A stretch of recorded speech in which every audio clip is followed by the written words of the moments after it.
Assalamualaikum warahmatullahi wabarakatuh. Selamat siang semuanya. Pertemuan kali ini topik kita yang akan kita bahas yaitu tentang looping statement, di mana sebelumnya kita sudah membahas tentang conditional statement ya. Sekarang topik kita kali ini masih dengan software Dev C++, yaitu dengan looping statement. Apa itu looping statement yang akan kita bahas? Looping statement itu disimbolkan dengan for ya. Di dalam C++ nanti kita pakai for, dan juga kita akan membahas tentang while.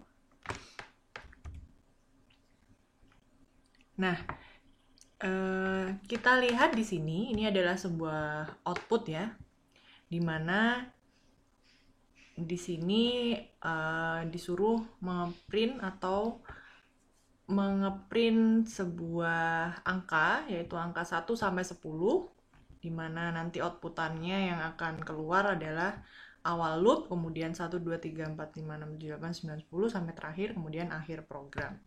Nah, bagaimana cara kita membuat program agar outputan kita keluar seperti ini? Oke. Siapa yang terpikir untuk membuatnya seperti ini? Apakah ada yang terpikirkan pada saat tadi keluar seperti itu, kemudian outputannya ada seperti ini. Jadi kalian cout awal loop ya, ini kan ada awal loop, kemudian cout 1, kalian cetak manual seperti ini, cout 1, kemudian enter, cout 2, enter, 3 sampai dengan 10, kemudian terakhir ada ngeprint akhir program. Nah, mungkin sebagian besar dari kalian akan memikirkan program yang seperti ini, seperti adik kecil ini ya, yang mengangkat tangan. Nah, kalau kalian disuruh membuat, ini angkanya 1 sampai 10, tapi bagaimana kalau kalian disuruh ngeprint angka 1 sampai 100 atau 1 sampai 1000, apakah kalian akan mengetikkan secara manual? Tentu tidak. Nah, untuk mempersingkat outputan yang seperti ini, itu kita membutuhkan sebuah fungsi looping namanya, atau kita bisa menggunakan fungsi for. Nah, jadi looping statement itu adalah sebuah instruksi yang diberikan untuk mengkompiler atau untuk menjalankan sebuah statement sampai kondisinya itu menjadi salah gitu ya. Itu namanya looping. Kemudian tujuan dari looping ini adalah untuk membuat kode ulangan ya, buat kode repetisi, di mana that means same code repeat again and again, di mana kode tersebut mengulang lagi dan lagi. Seperti itu tadi. Jadi tidak perlu kita tuliskan manual, tetapi kita tulis sebuah kode pengulangan. Looping itu artinya pengulangan ya. Artinya adalah pengulangan, di mana kode itu nanti mewakili program kita. Looping statement, control flow statement. Jadi looping itu adalah sebuah alur yang berjalan gitu ya.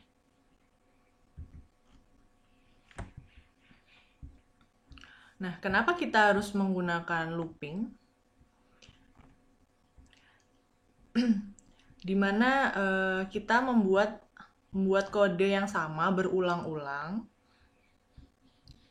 Nah, dimana use loop in place of writing more than one statement. Nah, jadi penggunaan loopingnya ini dituliskan untuk menulis sebuah statement yang dia lebih dari satu. Jadi tidak perlu kita tuliskan manual, tetapi hanya dengan perwakilan looping itu saja dia sudah mampu menjalankan beberapa statement di dalamnya.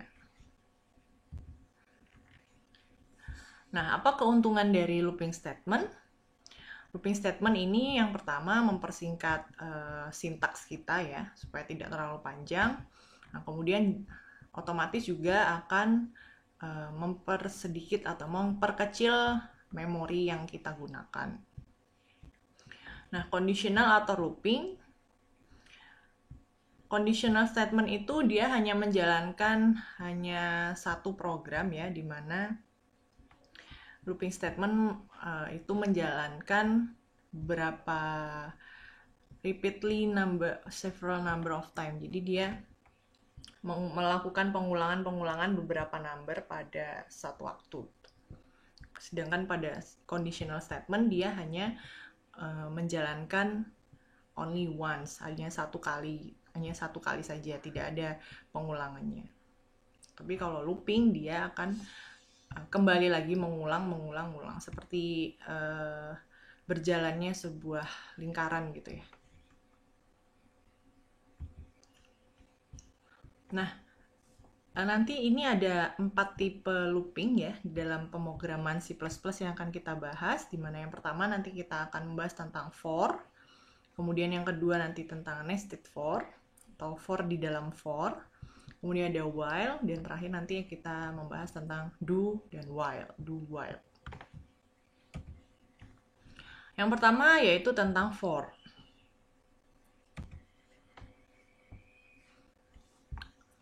Oke.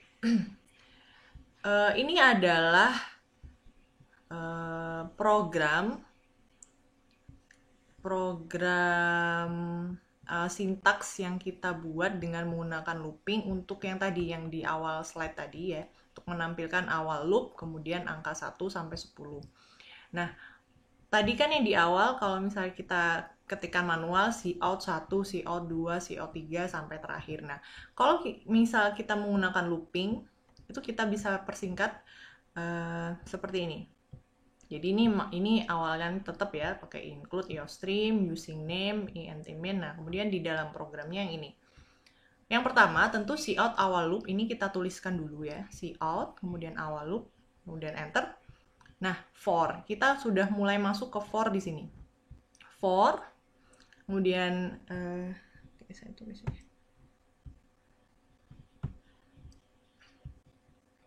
For inti sama dengan 1, jadi ini diinisialisasi dulu ya. Diinisialisasi dulu variabel i-nya. Jadi for int, i kita mulai dari 1, i dimulai dari 1, titik koma, sampai, ini maksudnya adalah sampai ya. Sampai i kurang dari sama dengan 10. Jadi perhatikan, i dimulai dari 1 sampai dengan i kurang dari sama dengan 10.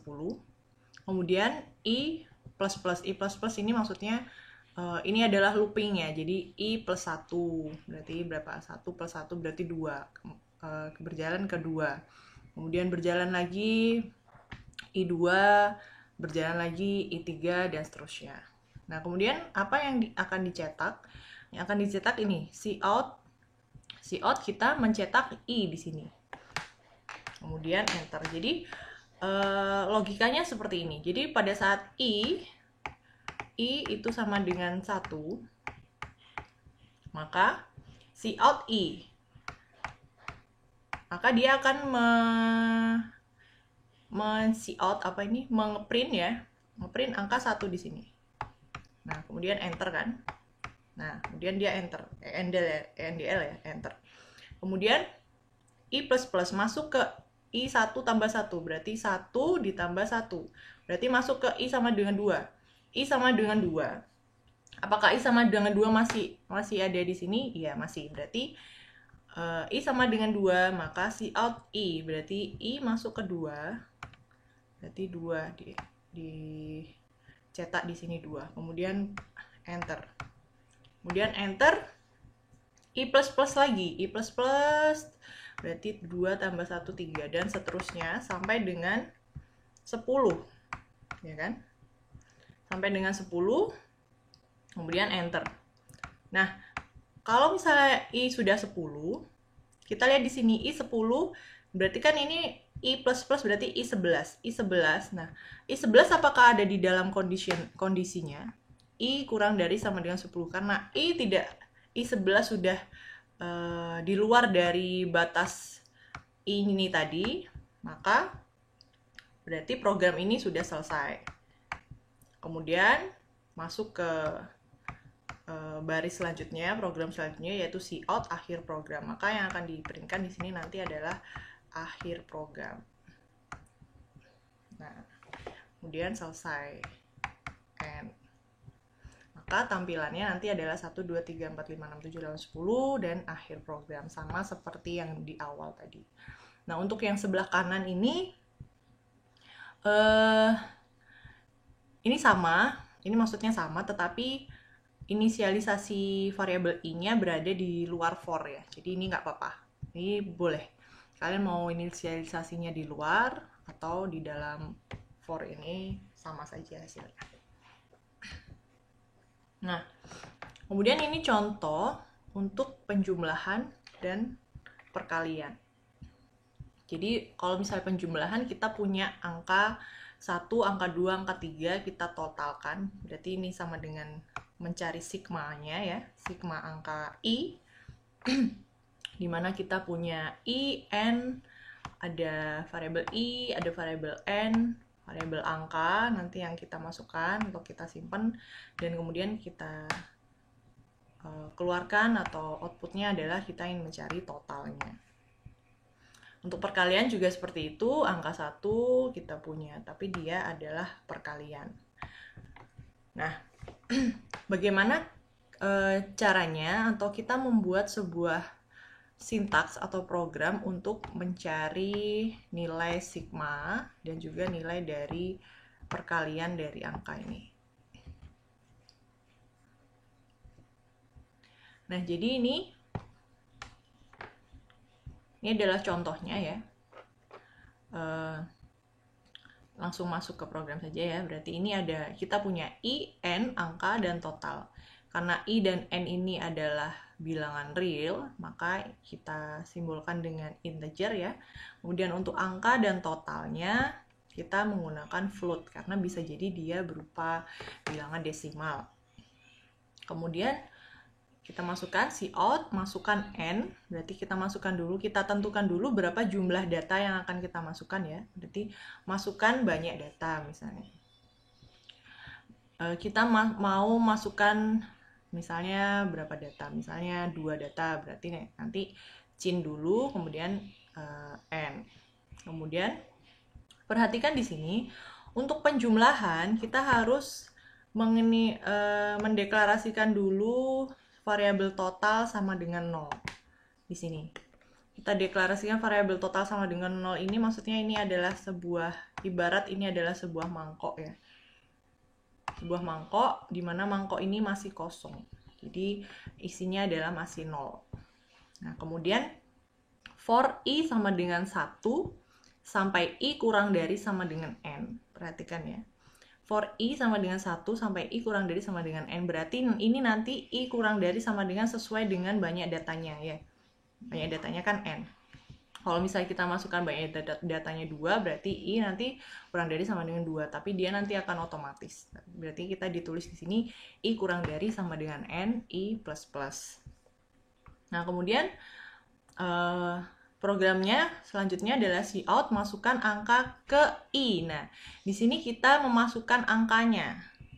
Angka-angka yang akan kita jumlahkan. Ini kita berikan perintah masukkan angka ke i. Berarti kalau misalnya i dimulai dari 1 kan ya, berarti masukkan angka ke 1. Kemudian masukkan angkanya. Nah, kemudian setelah itu kita masukkan angka. Nah, perhatikan di sini ada rumus. Ada rumus total sama dengan total plus angka.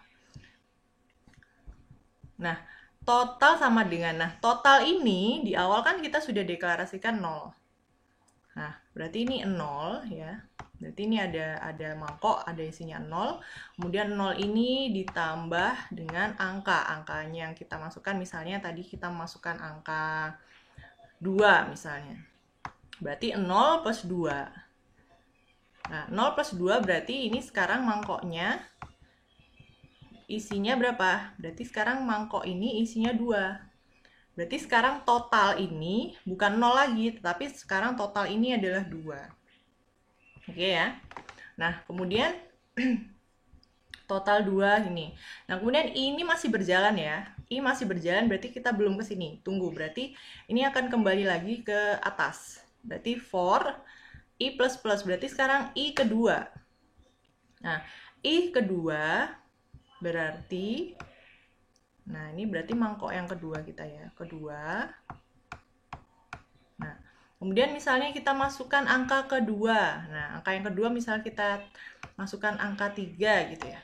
angka 3. Berarti total sama dengan, nah ini berarti total yang sebelumnya ini tadi berarti berapa? 2. 2 plus 3, berarti sekarang totalnya itu, mangkok totalnya ini berisi berapa? Angka 5. Oke, berarti totalnya sekarang 5. Oke, selanjutnya I plus plus lagi. Nah, setelah 2 tadi kan, berarti sekarang I3. I3, karena kita tadi datanya cuma 2 saja. Kalau I3 berarti kan dia sudah stop. Dia sudah tidak ada di dalam kondisi ini tadi. Berarti I3 berarti stop. Kalau stop berarti ini sudah selesai. Sekarang kita langsung ke sini. Berarti langsung ke CO, total penjumlahannya adalah, berarti kita akan mengeprintkan ini, total penjumlahan adalah total. Berarti total yang terakhir tadi nilainya adalah 5. Berarti total penjumlahan adalah 5, seperti itu. Nanti kita contohkan ya. Nanti akan saya contohkan. Nah, kemudian untuk perkalian ini hampir sama ya. Tetapi yang beda ada di sini. Nah, kalau perkalian itu kan awalnya total ini dia harus 1, ya kan? Karena perkalian itu kan dia kalau dikalikan 0 kan 0 hasilnya. Tapi kalau dikalikan 1 kan dia tidak, hasilnya sama gitu. Berarti total di awal ini harus 1 karena perkalian. Berarti masukkan angka ke I, misalkan angka ke I tadi 2, berarti sekarang totalnya di sini, berarti ini kan total sama dengan total dikali angka ya. Berarti 1 dikali 2. Jadi seolah total ini sebenarnya dia tidak apa ya, tidak ada pengaruhnya. Dia hanya sebagai jembatan saja. Dia hanya sebagai jembatan saja. Nah, kemudian 2 gini ya. Nah, kemudian masukkan angka yang kedua. Berarti ini mangkok kita yang kedua, di sini jadi 2 ya. Berarti 2 dikali 3 misalnya kayak seperti tadi. Maka hasilnya adalah 6. Maka total perkaliannya nanti yang muncul adalah 6. Seperti itu.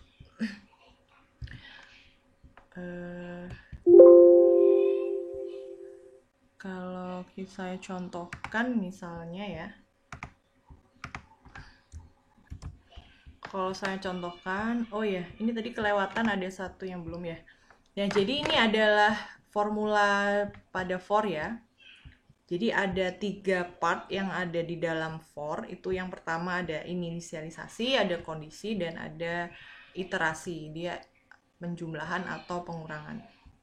Nah, for berarti A sama dengan 5, inisialisasi mulainya ya, ini start berarti start A sama dengan 5. Kemudian kondisinya berarti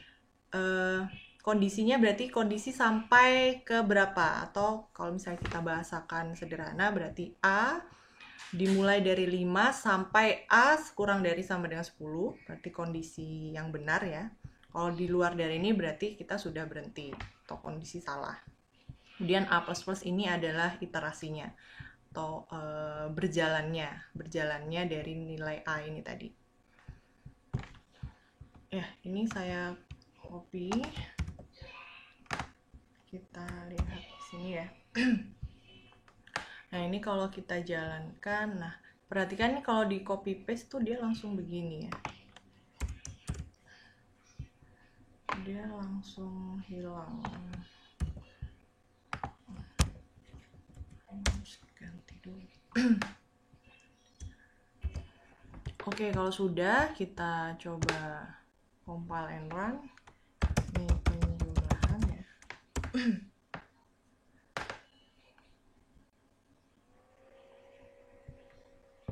Nah, masukkan N. Oke. Masukkan N, berarti N sama dengan 2. Kalau tadi contohnya 2 ya.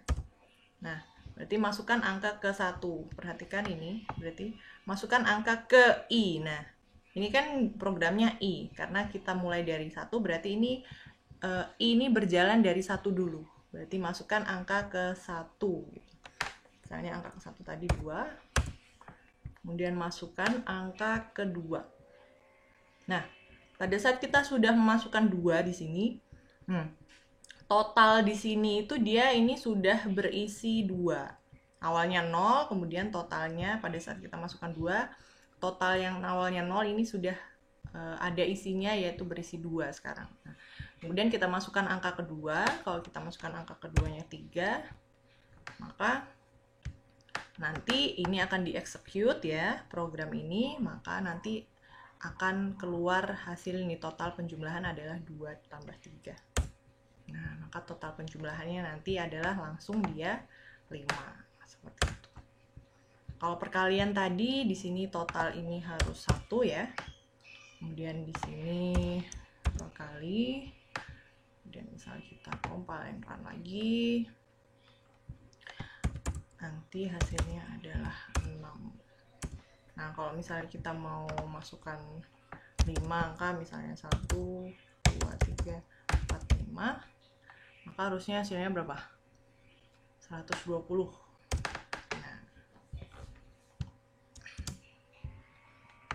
Nah, ini adalah untuk for ya. Ini adalah untuk program for. Oke, kita lanjutkan ya.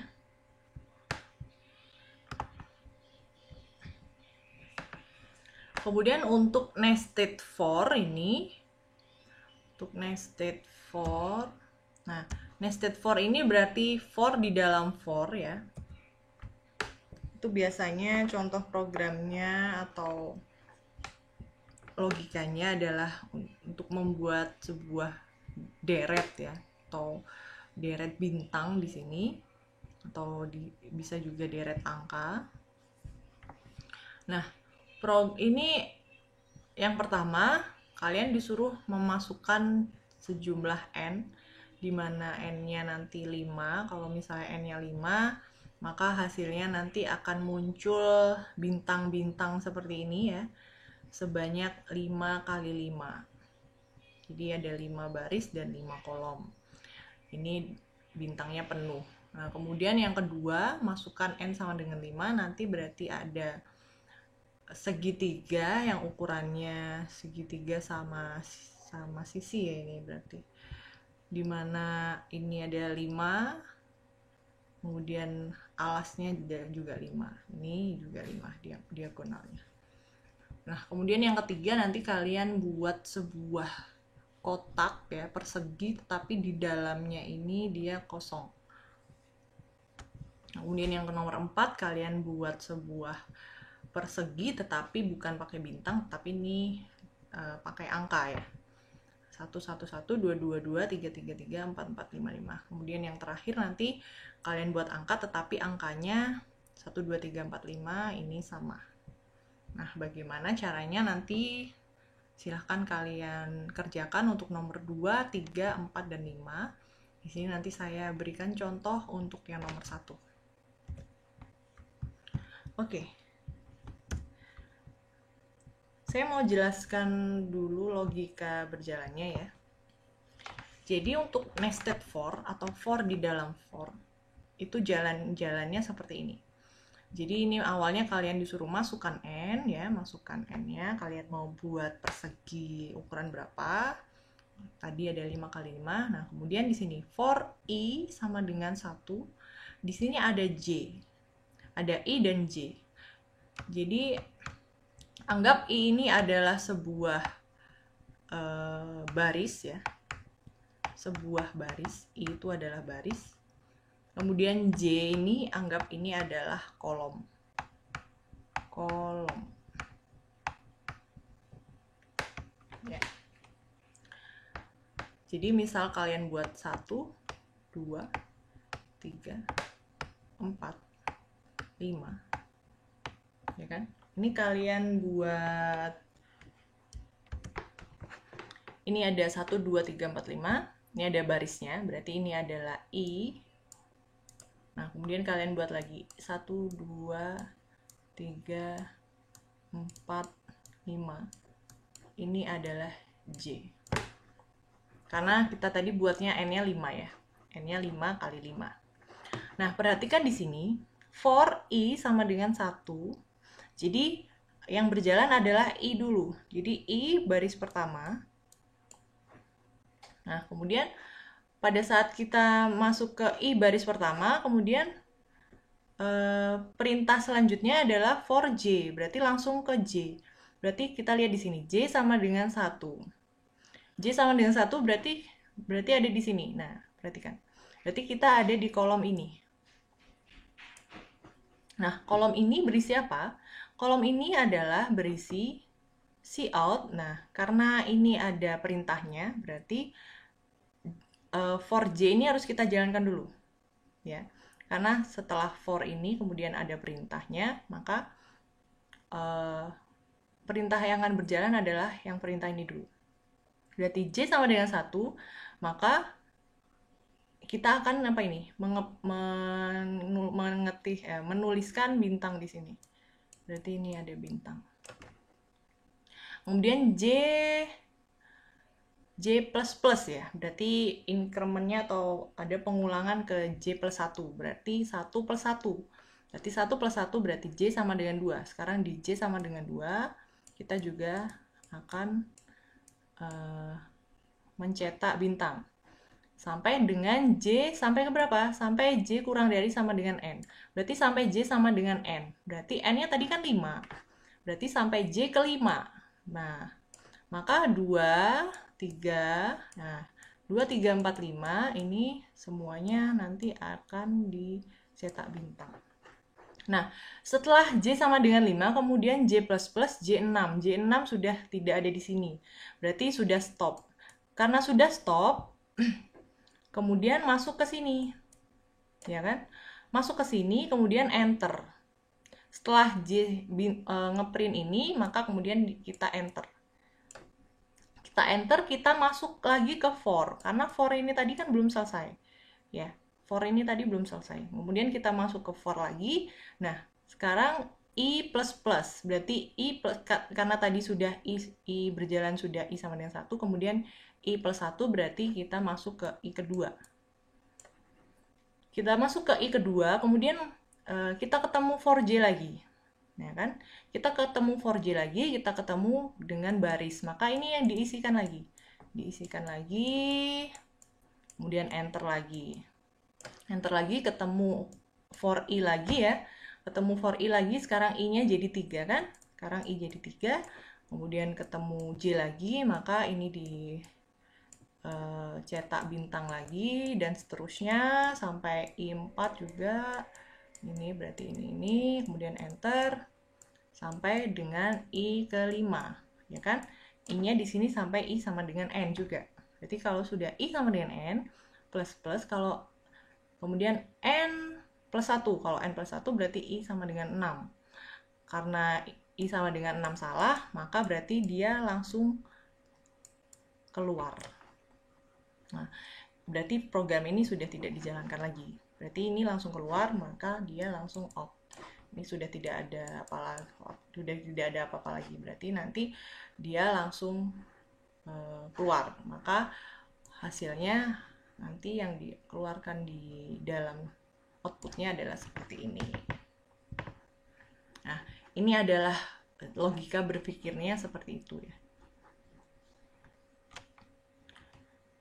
Nanti kalian bisa coba sendiri, coba running sendiri ya. Nanti silahkan dicoba di laptop masing-masing dan juga silahkan kerjakan nomor 2, 3, 4, dan 5. Nah, kemudian ini yang selanjutnya kita akan membahas tentang while dan do while. Jadi while ini dia fungsinya sama dengan for, hanya penulisannya saja yang berbeda. Nah, kalau misalnya while itu kondisinya harus dituliskan di awal. Jadi while condition, ketika conditionnya benar, maka ketika kondisinya ini masih benar, maka statement yang dikeluarkan apa? Kemudian ada incrementnya, statement dan increment. Nah, penulisannya seperti apa? Nanti ada contohnya. Sedangkan untuk do while, untuk do itu penulisannya seperti ini. Do, kemudian statement dulu, kemudian incrementnya, kemudian kondisinya di terakhir. while dengan condition. Nah, ini contohnya seperti ini. Jadi kalau misalnya kita pakai for ya, kalau misalnya kita pakai for di sini, penulisannya for i inisialisasinya i sama dengan 1 ya, kemudian ini adalah kondisinya ya. Conditionnya yang ini ya, ini adalah kondisi.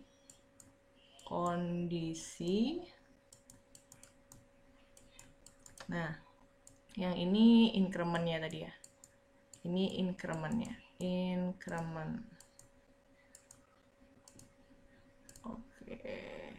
Maaf tulisannya jelek. Ya, ini increment. Nah, kalau penulisan for seperti ini. Nah, bagaimana kalau for ini kita bawa ke while? Perhatikan. Sampai di sini masih sama. Tapi kita lihat di sini. Inisialisasinya i di luar ya. Ini inisialisasi i sama dengan 1. While. Nah, while dalam kurung kondisi. Berarti kondisi berarti ini. While i kurang dari 5, maka buka kurung. Nah, ini statementnya. Ya kan? Ini juga statementnya. Ini statement ya. Statement. Nah, ini sama-sama statement. Oke. Statement ini juga statement. Nah, kemudian habis statement, kemudian increment ya. Statement, kemudian incrementnya ada di sini. Jadi while, statement, kemudian increment. Ini penulisannya, formatnya while. Kemudian keluar selesai. Sedangkan do while berarti kita tulis do dulu. Do, kemudian statement. Apa aja? Do, statement, increment, baru while ya. Do statement, kemudian ini incrementnya, baru while dan kondisinya di sini. Jadi ini perbedaannya hanya pada struktur penulisannya saja, tetapi secara apa namanya secara isinya sama, hanya peletakannya saja yang berbeda antara for, while, dan do while. Ya, ini adalah untuk penjumlahan ya. Penjumlahan kalau ini tadi kita pakai for, bagaimana kalau misalnya penjumlahan ini dari for kita ubah ke while, kemudian bagaimana dari for kita ubah ke do while. Nah, silakan nanti dicoba sendiri ya. Bagaimana nanti ini kondisinya berarti masuk ke sini, kemudian ini masih sama ya, kemudian ada increment dan juga ada yang keluar terakhir statement yang salahnya, statement terakhirnya.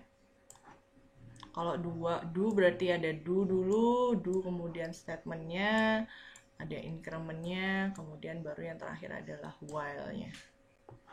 Seperti itu. Kalau misalnya boleh dibahasakan itu while ini berarti ketika ya. Ketika i itu kurang dari sama dengan n, berarti masih benar, masih di dalam kondisi yang benar ya. While i kurang dari sama dengan n, maka kita akan memproses program ini. Tetapi kalau while-nya ini sudah salah, ketika i ini sudah tidak di dalam ini lagi, maka dia akan langsung keluar ke program yang terakhir. Nah, ini kalau do berarti sama. Dia do berarti kerjakan dulu ini ya sampai dengan i ini kurang dari n gitu kan ya maksudnya. Kalau misalnya dia kondisinya sudah tidak terpenuhi, dia langsung ke program yang terakhir ini tadi. Oke, seperti itu untuk for, while, dan do while. Nah, ini ada perbedaan do dan while ya. Silahkan dibaca dan silahkan yang tadi dikerjakan dan silahkan nanti dicoba juga untuk yang perkalian ya. Untuk for, do while, dan do while untuk yang perkalian. Oke. Baik, sekian materi untuk looping statement kita pada siang hari ini. Semoga kalian semua bisa memahami. Kalau misalnya masih belum paham, silahkan dicoba lagi, banyak praktek. Jangan hanya berharap ke teman ya, silakan dicoba dulu sendiri. Kalau misalnya kalian masih kurang paham, silahkan tanyakan ke saya, atau kalau misalnya malu bertanya ke saya, silahkan bisa tanya atau diskusi dengan teman-temannya. Baik, sekian dari saya. Terima kasih. Wassalamualaikum warahmatullahi wabarakatuh. Selamat siang semuanya.